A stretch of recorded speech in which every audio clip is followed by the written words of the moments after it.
The spit hit my plate before I even understood that Regina Kingsley had leaned across the long, polished mahogany table. For a second, I just stared at it. A small, ugly bead sitting right on top of the salmon like a stain nobody could pretend wasn't there. The room went quiet, the way a room goes quiet when truth walks in uninvited. 15 guests, dressed like royalty, froze with their forks suspended in midair. Even the string quartet in the corner hesitated, bow tips trembling, as if the violence of that little moment had reached them too. And then Regina pulled back with that smile she always wore when she wanted people to believe she was in control. But I saw it differently that night. To me, it looked like the smile of someone who had just proven something ugly to herself and wanted witnesses. Where are you watching from today? Drop your location in the comments below and hit that like and subscribe button. Those words aren't what I said at the table. They're what I say now telling my story, because moments like that don't happen to only one woman. There are others who know what it feels like to be humiliated in a room full of people who think your pain is entertainment. No one spoke at first, not even my son. But I heard him breathe. That thin, shaky breath he used to have as a boy when he knew he'd done something wrong but didn't want to face me. And even though he was 33 years old now, wearing a suit more expensive than the car I'd used for 10 years, that same little boy fear sat right there beside him. "Darius?" I said, my voice quiet enough not to challenge anyone, but loud enough that he had to look at me. Before he could answer, Regina cut in. "Marcia, perhaps you should consider your place at this table before you begin lecturing anyone." She didn't bother to hide the satisfaction in her voice. My place. That was the whole point, wasn't it? To remind me that I didn't belong in this mansion, among these chandeliers, on this estate bought with old money and silent agreements. I was a seamstress from South Boston, a woman who had built her life stitch by stitch. I didn't speak the language of wealth the way this family did. I only knew how to work, how to sacrifice, how to keep going. But I wasn't prepared for what came next. "Mama," Darius whispered, leaning toward me, his hand half raised like he wanted to shield me from his mother-in-law's cruelty, but didn't have the courage to do it. "Please, don't provoke her. Let it go. We're guests here." Guest. I felt that word like a slap across my face. I turned slowly toward my son, and for the first time since he was born, I didn't recognize him. His eyes weren't pleading for justice. They were begging me not to disrupt the luxury he had chosen over his own dignity, over mine. The hurt that bloomed inside me didn't come from Regina's spit. Hurt from strangers fades quickly, but hurt from your own blood that sinks deep. And it stayed there, heavy as wet wool on my chest. I didn't stand. I didn't yell. I didn't break down. I simply folded my napkin with the same steady hands I used when I sewed bridal gowns, the same hands that had fed this man, cleaned him, raised him, loved him. "You're asking me to stay quiet?" I said, not to Regina, not to the guests, but to Darius. He swallowed. "Mama, please. Not here. Not here." Meaning anywhere but the place where people like Regina could be embarrassed. Anywhere but the world Darius wanted to belong to so badly he would betray the very woman who made his life possible. I saw Ava, my daughter-in-law, sitting stiff beside him. She didn't speak either. Her face carried embarrassment, but not for the right person. She was embarrassed by me, and that was the moment something changed inside my chest. Something small but sharp, like the click of a lock shifting. My whole life I had told myself I was being understanding, patient, flexible. But really, I had been shrinking to fit into spaces that were never designed to honor me. Regina sat back in her chair, satisfied. She lifted her wine glass as if the night had gone exactly the way she wanted. "Well," she said lightly, "now that we've resolved that little matter." Resolved. I didn't touch my plate again. I didn't touch anything in front of me. I kept my hands folded and my jaw steady until the dinner ended, until the guests drifted away with their safe, polite smiles, pretending they hadn't seen a grown woman spit on another woman's food like she was punishing a servant. When the servants began clearing plates, I felt a tap on my shoulder. It was Tasha, one of the house employees. She was young, maybe in her 20s, with eyes too observant for someone working in a place where being silent was expected.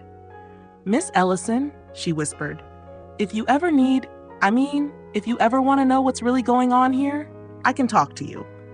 Before I could ask what she meant, Monique, another employee, appeared behind her.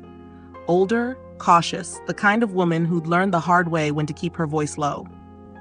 "Do not speak here," Monique murmured. "Call us tomorrow, both of us." Then they left, moving quickly as if Regina could appear behind them. I didn't understand everything then, but I understood enough to know the spit wasn't the worst thing that had happened that night. It was just the thing that opened my eyes. When I stepped outside into the cold evening air, Darius followed me. "Mama, wait. Let me drive you home." I turned to him slowly. "You should have stood up for me." "I was trying to keep the peace." "No, baby, you were trying to keep your seat at her table." His mouth opened, but he couldn't deny it. And for the first time in my life, I didn't soften the truth for him. "Go back inside," I told him. "Your loyalty is already there." He looked wounded, but not enough to make him choose me. Not enough to make him turn around, walk back in, and tell Regina she had crossed the line. So I walked away. Alone. The next morning, I woke up thinking maybe the whole thing would feel smaller with sunlight. But humiliation has a way of lingering. It follows you into the kitchen, sits beside you while you drink your coffee, settles on your skin like smoke that refuses to lift. I picked up my phone and dialed the number Tasha had written on a folded napkin. She answered on the first ring. "Miss Ellison, can you meet us somewhere private?" The two of them chose a small park in a quiet neighborhood across town. They sat close, voices trembling with the kind of fear that only comes from working under people who think power is the same thing as ownership. "Mrs. Kingsley is planning something," Tasha said first. "Something bigger than last night." Monique nodded. "She's been talking about getting you out of the picture. Legally." I frowned. "What picture?" "Your grandson," Monique said. "Your place in Malik's life." I felt my throat tighten. "What do you mean legally?" Monique looked around before speaking again. "She's been arranging meetings with a psychologist she don't trust. She wants paperwork saying you're unstable, unsafe, that you shouldn't be around the child." My stomach dropped. A feeling colder than Regina's spit ran through me. "She wants to erase you," Tasha whispered. Erase. That word settled over me like a shadow. I leaned back on the bench, trying to process it, but before I could respond, Monique added something else, something that made my world tilt. "And there's money involved. A lot of money." "What money?" I asked. They both looked at each other, hesitated. Then Tasha said it. "Darius's inheritance from his father. Millions, Miss Ellison. He and Ava have known for months." My hands went numb. "No," I murmured. "Darius never had money like that. His father barely left anything behind." Monique shook her head. "That's what you were told, but it isn't true. His father left a trust, one for Darius and one for Malik. They used some of it to buy the house in the Hamptons, the cars, the parties, donations to foundations Mrs. Kingsley runs." I couldn't breathe. "And they hid it from you," Tasha added. "Because Regina said you'd become a problem if you knew." A problem. I stood, slowly, because if I moved too fast, I might fall. "Why are you telling me this?" I asked, not because I doubted them, but because I needed to understand why these two women, employees, were taking such a risk. Monique's voice softened. "Because what she did last night, that was evil. And because she talks about you the way people talk about someone they plan to get rid of. And because you deserve to know the truth," Tasha said. "You're not crazy. You're not imagining anything. They're trying to cut you out of your own bloodline." I sat again because my legs couldn't hold me. The inheritance, the lies, the plan to label me unfit. My son choosing silence over justice. Regina's spit sealing the whole chain of events like a signature on a contract she thought she already won. I didn't cry. Not because I was strong, but because the tears were too deep to surface. They stayed inside, thick and heavy, weighing down the part of me that still hoped Darius would someday come back to himself. When I could finally speak again, my voice was steadier than I felt. "Thank you," I told them. "Thank you for not letting me walk into this blind." Tasha leaned closer. "Miss Ellison, you need a lawyer." I nodded slowly. "Yes, I think I do." But inside, something else took shape. Not just fear, not just pain. Resolve. Cold, clear, unshakable. The kind of resolve a woman builds thread by thread across a lifetime. They thought they could erase me, but they forgot who I was. And the night Regina Kingsley spit on my plate was the night I stopped shrinking. It was the night I began to fight. I did not go back home right away after speaking with Tasha and Monique. Instead, I walked through the park for almost an hour, following the winding paths while the cold wind stung my cheeks. It felt like the world had tilted under my feet, like all the things I thought were solid had turned to sand. The inheritance, the deception, the plan to declare me unfit, the spit on my plate, all of it circled my mind in the same slow, heavy loop that made it hard to breathe. I kept seeing Darius's face at that table, the way he had looked at me with fear, not for me, but for his place inside the Kingsley world. I had raised him to stand tall, to fight for truth, to never let anyone disrespect family. So how did he end up so afraid of losing the approval of people who would discard him the moment he wasn't useful? By the time I reached my apartment door, my hands were shaking from something deeper than the cold. I went inside, took off my coat, and sat at my sewing table, the one place that had always given me clarity. Even before I turned on the lamp, I could feel the familiar peace of the space. The fabric stacked neatly, the quiet hum of the machine waiting to be turned on, the scent of cotton and thread mixed with the faint warmth of the iron. I had created thousands of pieces here: wedding gowns, prom dresses, christening outfits, clothing made with love for people whose families cared enough to honor craft. But now, sitting there, I didn't feel peace. I felt violated. The Kingsleys had crossed into my life, into my family, into my dignity, and they believed I would stay silent out of fear or shame. They thought wrong. Still, the next step was not anger. It was truth. I needed to understand exactly what had been taken from me. So I pulled out a notebook from my drawer and wrote down everything I remembered. Darius's tone, Ava's silence, Regina's smirk, Tasha's warning, Monique's confirmation. The inheritance, the trust meant for my grandson, the donations to Regina's foundations, the plan to paint me as unstable. As I wrote, my chest tightened in waves.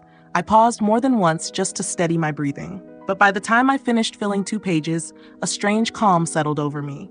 Not peace, focus. I had spent my whole life thinking of conflict as something to avoid, but I had learned how to fight in quieter ways, working without sleep, saving pennies others discarded, pushing through doors that were not meant for a woman like me. And now I realized I could use that same endurance in a different direction. The question was how? I picked up my phone and scrolled through my contacts. I didn't have many names saved outside of clients, neighbors, and church friends. And none of them were equipped to deal with legal schemes or wealthy families trying to rewrite reality. My finger hovered for a long time before I typed a new number, the one Tasha had whispered to me earlier. Philip Carter, she had said, the lawyer who helped my cousin when her ex-husband tried to forge documents. He's not scared of people with money. When the phone rang and he answered, his voice was firm, grounded, and surprisingly gentle. Attorney Carter speaking. Mr. Carter, I said, trying to keep my voice from trembling. My name is Marcia Ellison. I was told you might be able to help me. Who referred you? He asked. Tasha Johnson. She works at the Kingsley estate. There was a brief pause, just long enough for me to understand he knew exactly who the Kingsleys were. Can you come to my office today? He asked. The sooner the better. I can. Bring anything you have, and be ready to talk about everything, even the parts that hurt. I hesitated only a moment before saying, I'm ready. His office was in a modest building downtown, the kind of place where a lawyer's focus was on work, not image. When I stepped inside, he stood to greet me. He was in his late 40s, sharp-eyed, with a posture that said he had seen too many people try to intimidate him and fail. Miss Ellison, he said, shaking my hand. Let's sit. He didn't talk down to me. He didn't rush me. He didn't look at me like I didn't belong. That alone almost made me break down then and there. I told him everything. Every detail, every insult, every lie, every warning. Every moment I realized my son was not the man I raised him to be. When I finished, he tapped his pen on the desk thoughtfully. What Regina did at that dinner was emotional abuse meant to humiliate you in front of witnesses, he said. But what she's planning is worse: psychological falsification, fraud, manipulated documents. And if what the employees told you is accurate, she's been funneling money through foundations connected to her husband's investments. That is serious criminal territory. I nodded slowly. And the inheritance? We'll subpoena the documents. But if there was a trust left to your son and your grandson, and he hid it from you while allowing you to continue supporting him financially or emotionally, that suggests exploitation. We'll need records, dates, and receipts of every support you continued to give him after he knew he had access to that money. I felt a pang in my chest. I don't want to destroy my son. Miss Ellison, he said gently, you are not destroying him. He already made choices without considering how they affected you. But protecting yourself is not an attack. It's survival. I closed my eyes for a moment, hearing Darius's voice again. Mama, don't provoke her. He wasn't protecting me at all. He was protecting the people who saw me as disposable. Mr. Carter continued, the most important thing is preventing Regina from filing any motion claiming you're unfit to see your grandson. If she succeeds before we act, reversing it becomes much harder. We have to get ahead of her. How do we do that? I asked. We gather evidence, we file injunctions, and we use her arrogance against her. That last part caught my attention. What do you mean? She believes she's untouchable, he said. People like her always do. So they get sloppy, they talk too openly, they leave trails behind. If she plans to confront you again, that's an opportunity, but only if you're prepared. I felt a chill, not of fear, but of clarity. Preparation. That was something I understood.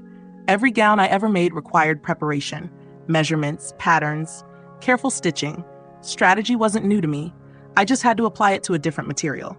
I nodded. Tell me what to do. He outlined several steps, documents he needed me to sign, information he needed me to gather, a timeline for what might happen next. When he finished, he sat back and studied me. You're stronger than you look, he said. I let out a small, humorless laugh.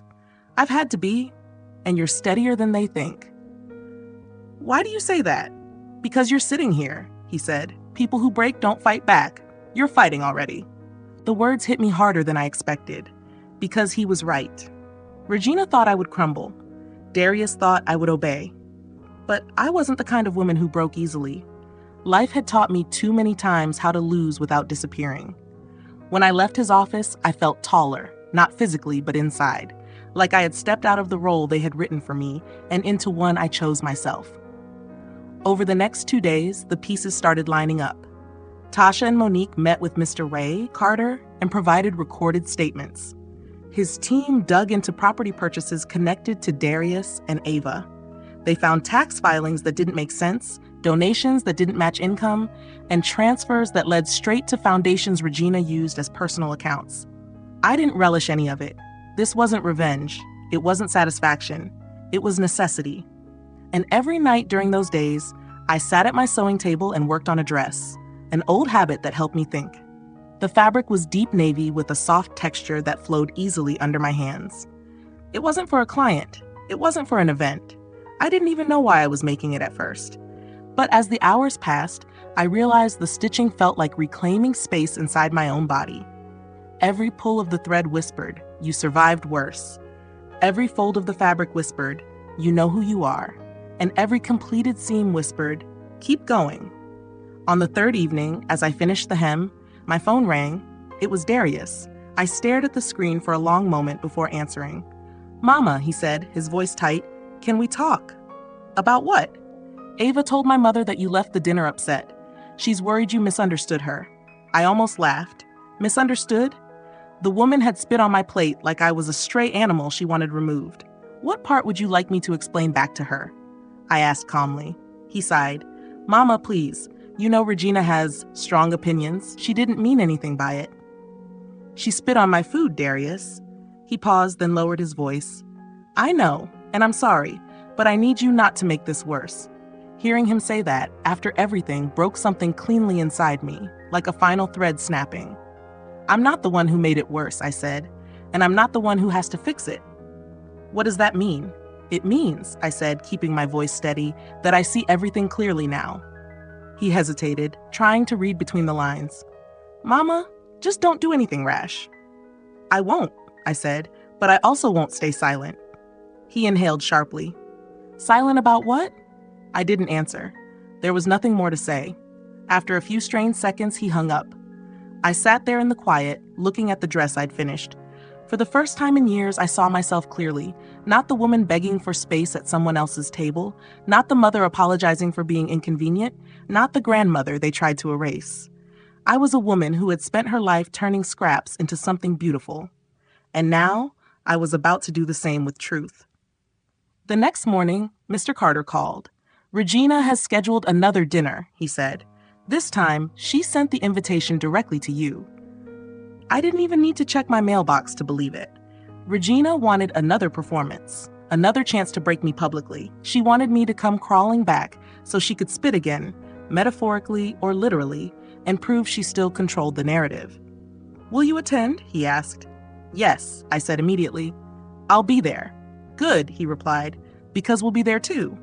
"What do you mean?" He exhaled slowly as if preparing me. "We're almost ready. We have evidence, affidavits, financial records, recorded conversations, and testimony. By the time you sit down at that dinner table, we will have emergency court orders signed and sealed." A chill ran through me. "What happens then?" He didn't answer right away. "Then," he said finally, "Regina Kingsley will learn what happens when she spits on a woman who has nothing left to lose." Those words stayed with me hours after the call ended. I knew part of me was afraid. Another part of me was grieving. But underneath all of it, running like a quiet current, was something steady. Strength. A strength I didn't have to borrow from anyone. A strength I had earned over decades of making something out of nothing. The night was coming. And when Regina leaned over that table again, she would not be spitting on a powerless seamstress. She would be spitting on her own downfall. I spent the days leading up to that second dinner, moving through my life as if I were walking underwater. Everything felt slow and heavy, as if the world around me had thickened. But underneath that heaviness was something else, something that pushed me forward even when my chest felt tight. Resolve. The same resolve that had carried me through years of raising a son on my own, through late nights at the sewing machine, through every moment I had been overlooked or underestimated. Still, knowing what was coming didn't make it easy.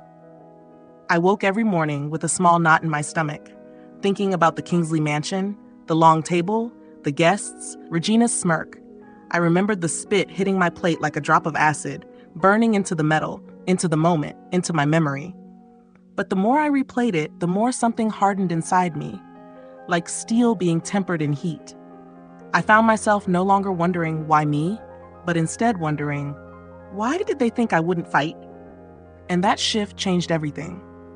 The day before the dinner, I opened my workshop early, not because I needed to work, but because I needed the grounding. The sewing machine hummed as I stitched an old jacket that needed repairs for a longtime client. The rhythm soothed me more than anything else had that week. My fingers moved on instinct, guiding the fabric, easing the thread through the needle. The process reminded me of something Mr. Carter said, "Use her arrogance against her." It echoed in my mind with every stitch. Around noon, the doorbell rang. When I opened it, my granddaughter Malik stood there holding a drawing. A simple crayon picture. Me, him, and a son. Ava stood behind him, her posture stiff, her eyes tired. I couldn't tell if she brought him because she wanted to or because someone in that mansion felt guilty and sent him as a distraction. But the moment Malik said "Grandma" and wrapped his little arms around my waist, everything inside me softened. "Hi, baby," I said, bending down to kiss the top of his head. He smelled like crayons and shampoo, like innocence, like the one part of my life they would never take from me. Ava cleared her throat. "He wanted to see you," she said quietly. I doubted that was true, but I let it pass. Malik didn't need to see the cracks between the adults in his life. He just needed love, and that was one thing I never failed to give. "Ava," I said, "would you like to come in?" She hesitated, then stepped inside. Her coat was expensive, her nails perfect, her jewelry subtle but clearly costly. But her eyes were the eyes of someone carrying a burden too heavy for the image she was trying to uphold. Malik sat on the floor and began scribbling on a second sheet of paper. Ava watched him for a long time before finally speaking in a voice so quiet it was almost fragile. "My mother shouldn't have done what she did." The sentence felt pulled out of her, like she'd rehearsed it overnight and still wasn't sure she should say it. I didn't respond. Not yet. I let the silence stretch because silence makes people tell the truth. After a moment, she added, "Things have been tense since the dinner. My father is under stress, and my mother has been taking it out on everyone. She thinks you're trying to embarrass her." She paused. "She thinks you're having an episode." I raised an eyebrow. "Is that what she calls it? An episode?" Ava winced. "I know how it sounds." "You don't," I said softly, "because if you did, you wouldn't be repeating her words." She looked down at her hands. "I just mean, she's used to being in control, and when she feels threatened, she pushes people." I studied her for a moment. Ava wasn't cruel the way Regina was. She wasn't arrogant, she wasn't malicious, but she was complicit, and sometimes complicity does more damage than intentional harm. "Your mother didn't push me," I said. "She spat on me." Ava flinched. "I know. I'm not defending it." "Yes, you are," I said gently. "Not with your words, but with your excuses." She didn't respond. After a moment, she whispered, "Darius is scared." "Of what?" "Of losing everything he's built, of losing acceptance, of losing her." I nodded slowly. I had already known this, but hearing it aloud made something settle inside me like a final puzzle piece snapping into place. "That's the difference between your family and mine," I said. "You all fight to keep things. I fought to survive without them." Ava's eyes softened. "I'm sorry," she said again, but this time the apology came from somewhere real. We talked for a little longer. Nothing deep, nothing that could heal what had been broken.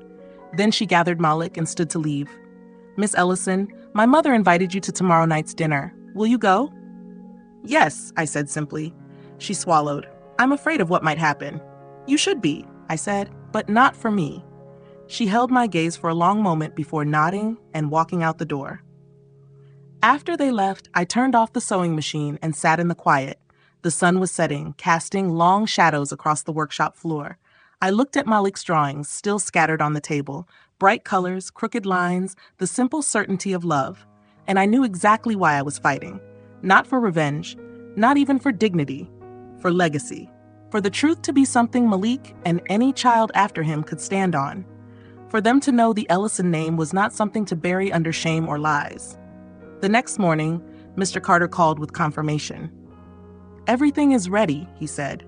"When you walk into that mansion, we will be on standby outside. My team will enter when I signal them. And if Regina tries something before you get in, record everything," he said. "Your phone, your purse, whatever works. But don't provoke. Let her show her real self." I exhaled slowly.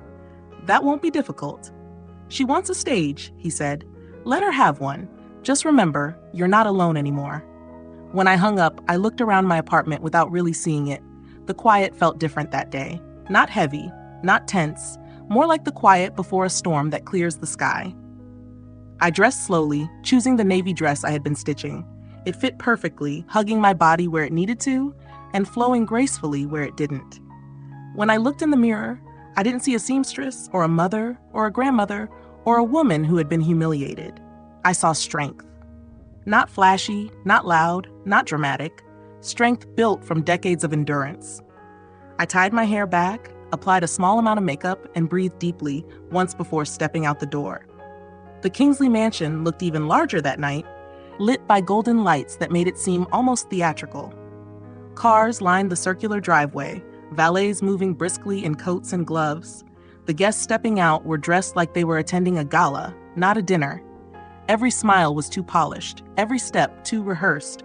When my turn came, a valet opened my door with a polite "good evening," but surprise flickered in his eyes. He hadn't expected me to come back after what happened.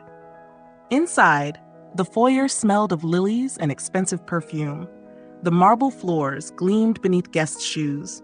Voices echoed in the distance, laughter, clinking glasses, conversations that sounded friendly, but carried an undercurrent of competition. As I stepped into the main hall, I saw Regina standing at the center of it all, greeting people with a gracious smile that hid the cruelty underneath. Harlan was beside her, stiff and distracted, like a man trying to hide a secret too large to contain. Ava stood a few steps away, watching everything with quiet dread. And Darius? My son stood near the staircase, scanning the room as if searching for approval from every direction. When Regina spotted me, her smile sharpened like a knife. "Marcia," she said, approaching with arms open wide as if we were dear friends. "You came. Wonderful." Her voice dripped with false warmth, thick enough to choke on. "Of course," I said calmly. "You invited me."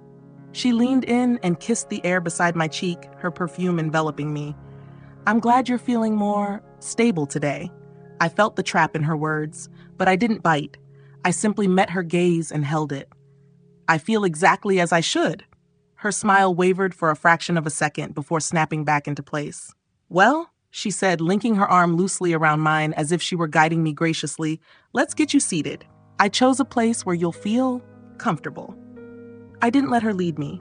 I gently removed my arm and walked on my own. That small movement, barely noticeable, made the muscles in her jaw tighten. When we reached the dining room, everything was arranged like a performance stage. The table was long, covered in crystal and silverware, lit by candles tall enough to cast shadows on the ceiling. Guests already seated turned to stare, not with curiosity, but expectation. Some remembered the first dinner, some had heard whispers, some were waiting for the sequel. I took my seat without hesitation. Darius sat diagonally across from me. He didn't hold my gaze long. Ava looked at me briefly, then looked away with guilt clouding her expression. Harlan's eyes were bloodshot.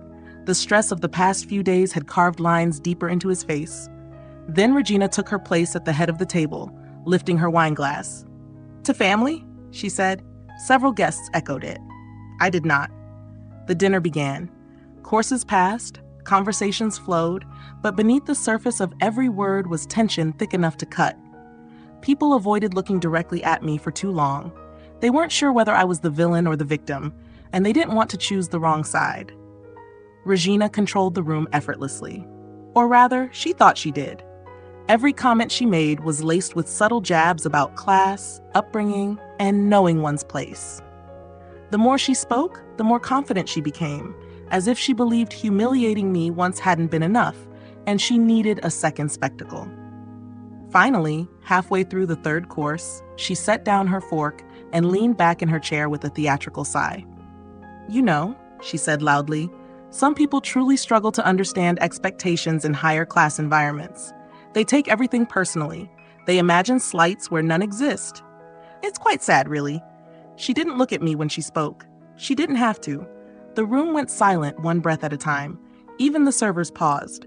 I kept my voice steady. "If you have something to say to me, Regina, say it." She tilted her head, smiling a mocking smile.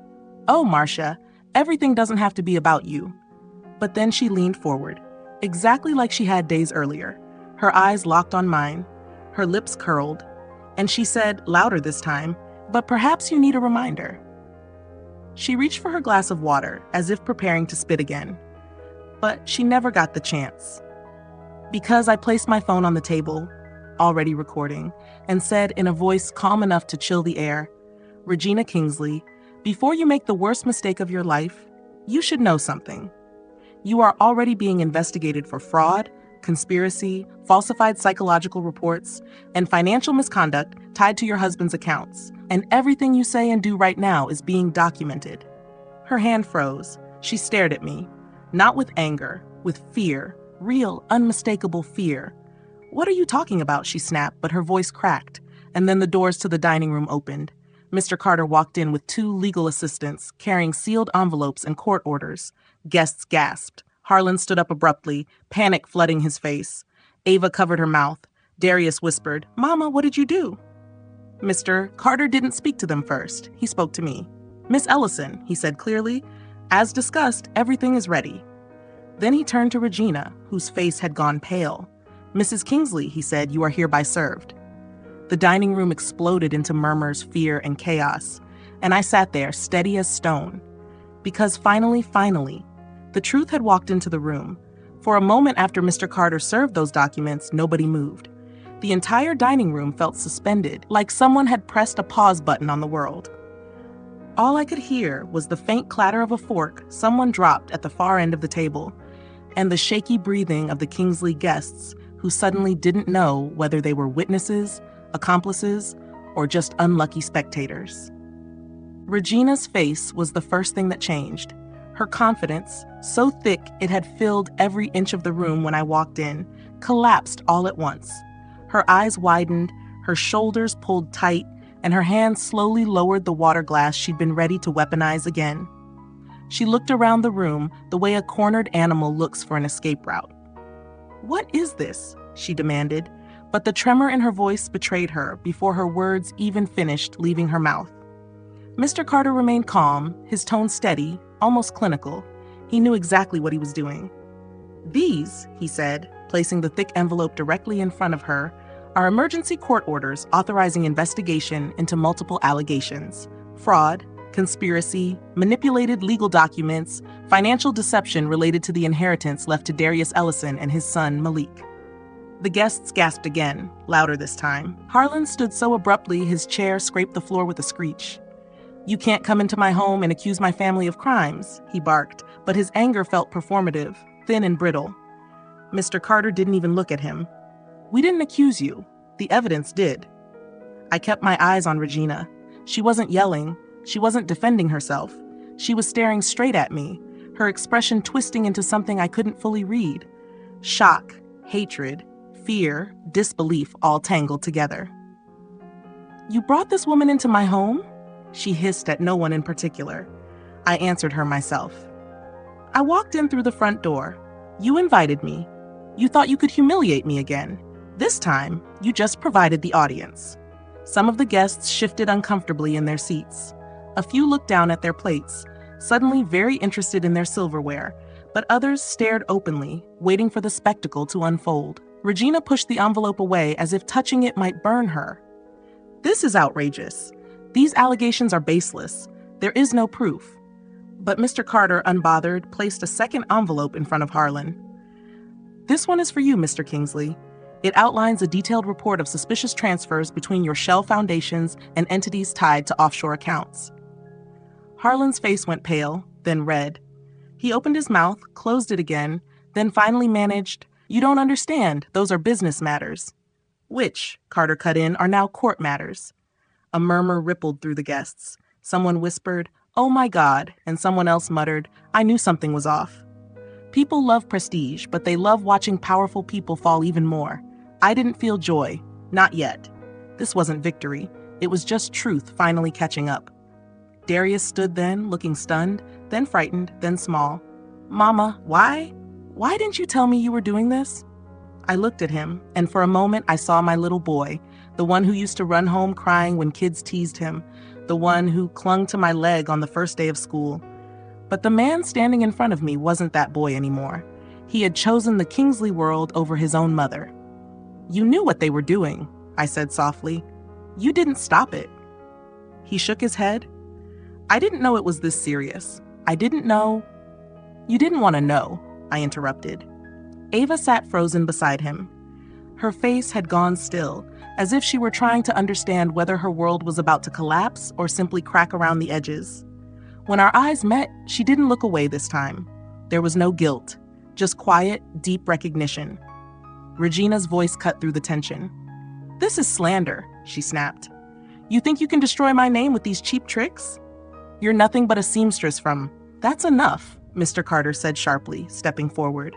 His voice wasn't loud, but it carried through the room with undeniable authority. "Insults won't save you. Not tonight. Not with evidence already filed." For a second, I thought Regina might actually spit again.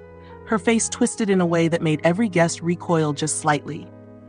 But instead, she reached for her wine glass and gripped it so tightly her knuckles went white. "You won't get away with this," she whispered. "I already have," I said simply. "You wrote the script. I just stopped playing the role you gave me." Silence stretched thin in the air. Then, from the far end of the table, an older woman, the wife of one of Regina's board partners, spoke. "Regina, we saw what you did." Her voice was soft but powerful. "We saw you spit on her plate that night. I saw it with my own eyes, and I said nothing. That's on me." Other guests murmured in agreement. Shame began to ripple through the room, not for me, but for themselves. Regina's mouth trembled. I was provoked," she stammered. She insulted me." "Regina," the woman said again. "She sat there quietly while you tried to humiliate her. Twice." Another man added, "This is unacceptable on every level." And now Regina was isolated. Not because she'd been caught, but because her audience finally stopped applauding. She sank back into her chair, shaking her head over and over. "This can't be happening," she whispered. "This can't be happening to me. But it was. Mr. Carter cleared his throat. We will finish serving notices, and then we'll exit the property. But before we do, Miss Ellison has the right to speak if she chooses. All eyes turned to me. I hadn't planned a speech. I didn't need one. The truth was already laid out on the table like a centerpiece. But I spoke anyway. I didn't come here to destroy a family, I said quietly. I came here to protect mine. I fought my whole life to give my son a name he could be proud of. I worked until my hands hurt so he could rise in this world. But somewhere along the way, people here decided that made me less than them, something to be dismissed or spat on. Guests shifted in their seats, their guilt palpable. I am not a threat to anyone at this table, I continued. But I will never again allow anyone to treat me like I don't belong in the same room. My voice didn't shake, not once. Everything you tried to take from me, my dignity, my relationship with my grandson, my place in this family, you did because you assumed I would never fight back. Tonight is just the beginning of the truth catching up with every lie you've ever told. Regina opened her mouth to speak, but no words came out. You wanted to erase me, I said softly. But you forgot one thing. I leaned slightly forward. You cannot erase a woman who knows how to survive. Silence swallowed the room whole. Then Mr. Carter nodded to his team. They began handing out the remaining documents. Regina slumped in her seat like a queen who had lost her crown. Harlan took the papers with trembling hands. Ava sobbed quietly, pulling her hands into her lap. Darius, my son, stared at me like he didn't know who I was. Maybe he didn't. Maybe this was the first time he was seeing me without the blindfold of his own ambition. The guests stood and left slowly, carefully, as if they were afraid the truth might cling to their clothing. I didn't move until the last envelope was delivered. Then I walked toward the exit with my head high. Behind me, Regina finally broke. You'll regret this, she screamed. You'll regret the day you crossed me. I didn't turn around. I simply said, the day you crossed me was the day you spit on my plate. Everything after that was just consequences. And then I left her mansion, not as a woman broken, but as a woman beginning to rise. The night I left the Kingsley mansion after everything came crashing down, the cold air felt sharper, clearer, almost like it was cutting away the last pieces of the woman I used to be. I walked toward the car Mr. Carter had arranged for me, but I didn't rush. I needed those steps. I needed the quiet. I needed the space between the chaos behind me and the life that waited ahead. When I got inside the car, I didn't cry. I didn't shake. I didn't feel triumphant either. What I felt was something simpler and heavier. Closure, still forming, still settling, still waiting for the dust to stop swirling. Nothing about that night made me forget the betrayal. Nothing erased the spit on my plate, or the silence of my son, or the schemes they'd planned to push me out of my grandson's life. But something had shifted. Something big. Something permanent. For the first time in years, the power wasn't stacked against me. The truth was finally in the room, and everyone had seen it. As the car drove through the long, winding driveway, I looked back at the mansion. The lights were still bright, but behind the windows I could imagine the storm raging inside. Regina yelling, Harlan scrambling, guests whispering, Ava crying, and Darius trying to understand how everything had slipped through his fingers. That entire house had been built on lies, polished, rehearsed, and passed down like heirlooms. But lies crack when the right light hits them. And tonight, they shattered.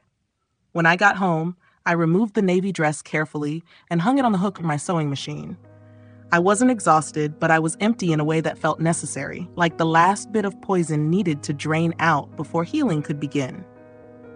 I washed my face, tied a scarf around my hair, and sat on the edge of the bed with a long exhale. I didn't sleep much that night. Every time I closed my eyes, scenes replayed themselves. The look on Regina's face when she realized the investigation was real. The moment the guests shifted away from her instead of toward her, the quiet collapse in her posture that told me she wasn't just afraid of consequences, she was afraid of being seen. People like Regina survive on illusions. When illusions break, so do they. By morning, the world felt different. Or maybe I did. My phone buzzed around 7. I saw a message from Darius asking if he could come over. For a long time, I just stared at the screen. A part of me wanted to ignore him. Another part wanted to hear what he had to say. But the truth was, that neither impulse mattered as much as something deeper. I needed to finally talk to my son as a woman who refused to shrink anymore. I replied, "Come at 10. I spent the next 3 hours cleaning, not because he needed a clean place to walk into, but because I needed my hands busy while I sorted through the mix of love, anger, disappointment, and grief that still churned inside me. I wiped down counters, folded towels, straightened stacks of fabric, and even swept the corners of the workshop I usually ignored. It wasn't nervousness. It was preparation. An emotional stitching of loose threads before an important conversation. At 10 sharp, there was a knock at my door. I opened it slowly. Darius stood there, looking nothing like the polished, confident man I'd seen in that mansion. His shoulders drooped, his eyes were swollen from lack of sleep, and his clothes looked like he'd put them on without thinking. For a moment, he didn't speak. He just stood there, searching my face for permission to step inside. I moved aside, letting him in without a word. He sat down on the couch. I stayed standing. It took him a long time to start. "Mama, I'm sorry." I didn't respond. Not yet. He swallowed. I didn't know what was happening. I didn't realize how bad things were, how bad she was, how twisted everything had become. "You didn't want to realize it," I said. My voice wasn't cruel. It was truthful, and truth cuts differently than anger. "Because if you had seen it," I continued, "you would have had to choose, and you weren't ready to choose me over them." He shut his eyes. When he opened them again, they were wet. "I was scared," he admitted. "All my life, I've wanted to be someone. I wanted to stand in rooms I never thought were meant for me. And when I got there, I didn't want anyone to think I came from nothing." "You didn't come from nothing," I said softly. "You came from me." That broke something in him. Tears filled his eyes and spilled over, falling fast. He covered his face with both hands, shoulders shaking as he cried. Not polite tears, not pretty ones, raw, soul-deep crying. The kind that comes when truth stops playing nice. "I failed you," he said between breaths. "I let you be disrespected. I let them talk about you like you were less than them.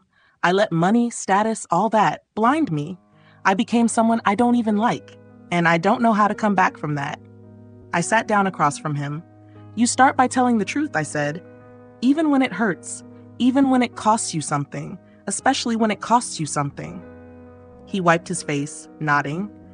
"I'm ready to do that," he whispered. "I hope so," I said, "because truth isn't a moment, it's a habit, and you haven't practiced it in a long time." We talked for almost an hour. He admitted things I already suspected, the pressure from Regina, the subtle manipulation, the guilt he felt for being the son of a seamstress when surrounded by wealthy heirs, the way the inheritance had made him feel indebted to the Kingsleys instead of to me. And underneath it all was shame. Heavy, corrosive shame. "I didn't hide the inheritance to hurt you," he said. "I hid it because I didn't want you to see how much I'd changed, how greedy I'd become. I'm sorry, Mama. I'm so sorry." I reached out and took his hand. "I raised you to be better than what they tried to turn you into. And you can still be better, but you need to choose it. Not for me, for you, and for your son." He nodded again, gripping my hand tight. We didn't hug. That kind of healing takes more time, but something softened between us. Not forgiveness, not yet, but possibility. And sometimes possibility is the first step toward anything worth rebuilding. After he left, I called Mr. Carter. He updated me on everything that had happened since last night. News outlets had already caught wind of financial irregularities involving a prominent East Coast family. Legal papers were being filed. Several board members were requesting emergency meetings. Employees had begun contacting his office with stories about the Kingsleys that had never been told before. Regina's empire wasn't just cracking, it was crumbling. 2 hours later, Ava showed up unannounced. Her eyes were red, but she wasn't crying. She looked resolved. She sat at my table and took a deep breath. "I left the mansion," she said quietly. "I took Malik and went to my sister's house. I can't stay there, not after everything." For the first time since I met her, she didn't carry herself like a Kingsley woman. She carried herself like a mother, a real one. "I know I failed you too," she said. "I should have stood up for you. I should have been stronger. I let myself be controlled by that house, by the expectations, by the pressure. And I'm ashamed." "You saw the truth," I said. "Sometimes that's the hardest part." "I want Malik to know you," she said firmly. not as a footnote in his life, as his grandmother, the grandmother he deserves. Those words reached a place inside me even I hadn't realized was starving. We spoke for a long time, not about revenge or punishment, but about Malik, about his future, about how to give him a life rooted not in old money lies, but in real love, real boundaries, real integrity. By the time she left, I felt something I didn't expect to feel so soon: hope. Not for the Kingsleys, for my family. For the family I could still save. Over the next few weeks, investigations deepened. The Kingsley Foundations were audited. Several accounts were frozen. Former employees stepped forward with testimonies. Harlan's business partners began cutting ties. Regina faced accusations not just of fraud, but of witness intimidation, manipulation of medical professionals, and coercion. It didn't happen overnight, but day by day, the world she had built on control and fear fell apart piece by piece. She tried to contact me several times, emails, calls, messages through lawyers. I blocked every number. There was nothing left to say. Our story ended the moment the truth walked into that dining room. Meanwhile, I began rebuilding my own life. Not from ashes, but from clarity. I fixed up my workshop. I bought new equipment. I reopened my calendar for clients. Word spread quickly. Some said they wanted to support me after what happened. Others just loved my work. Either way, the business grew faster than it ever had. One afternoon, Malik sat beside me while I worked on a hem. He watched the needle move in and out of the fabric with wide eyes. "Grandma," he asked, "is sewing hard?" I smiled. "Sometimes, but mostly it just takes patience and a steady hand." He nodded like he was memorizing that. Later, I realized he wasn't just asking about sewing. He was asking about life. Standing in that moment, I understood something deeper. Regina tried to erase me. She tried to rewrite my place in my family, in my grandson's life, even in my own son's identity. She thought her money could bury me. She thought her power could silence me. She thought her arrogance could intimidate me. But she forgot who I was. I was Marsha Ellison, a woman who knew how to build something strong out of scraps. A woman who had never needed anyone's approval to survive. A woman who could turn even the ugliest truth into something that set her free. As weeks turned to months, the Kingsley name became synonymous with scandal. Their mansion went up for sale, their foundations dissolved, their influence disappeared. But my life grew. My home filled with laughter, my workshop filled with orders, my heart filled with something I thought I'd lost forever: peace. And finally, one quiet evening, as I finished a dress under the warm glow of my workshop lamp, I realized something that made my chest loosen. Justice doesn't always shout. Sometimes it works like a stitch. Precise, deliberate, and quietly powerful. What would you have done in my place? Tell me where you're listening from, like the video, and subscribe to the channel. And if you'd like to support more stories like this, you can always use super thanks. With heartfelt greetings. Until next time.